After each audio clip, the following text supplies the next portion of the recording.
Seorang imam masjid di Kabupaten Luwu, Sulawesi Selatan tewas mengenaskan saat akan menunaikan salat subuh di masjid. Tersangka tak terima ditegur korban lantaran tersangka nyaris menabrak di jalan.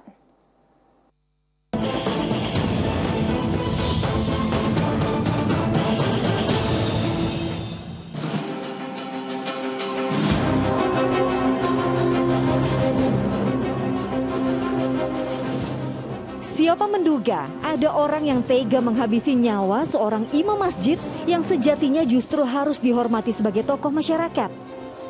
Tapi di Belopa, Kabupaten Luwu, Sulawesi Selatan, seorang pria malah nekat menikam pria lansia berusia 70 tahun itu. Ya, Yusuf Kartubi tewas di tangan pria berusia 22 tahun. Yang makin menyedihkan, korban kehilangan nyawa saat sedang menuju ke masjid untuk menunaikan sholat subuh. Peristiwa bermula saat pensiunan guru SD itu tengah berjalan kaki menuju masjid. Tersangka yang mengendarai motor menyerempet korban di jalanan. Yusuf Kartubi lantas menegur tersangka untuk berhati-hati.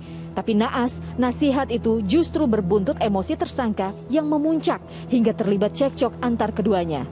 Penganiayaan terhadap korban pun tak bisa dihindarkan hingga pria lansia itu terkapar tak berdaya. Sempat menjalani perawatan medis di rumah sakit, tapi takdir berkata lain. Semasa hidupnya, korban sering menjadi imam di Masjid Al-Ikhwan, dikenal sebagai pribadi yang taat beribadah. Ia juga dianggap sebagai orang yang dituakan di tempatnya tinggal. Keseharian beliau itu sangat baik, ramah.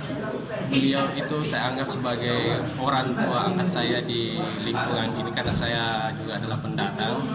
Dia sangat aktif di masjid, bahkan hampir dibilang tidak pernah absen salat 5 waktu.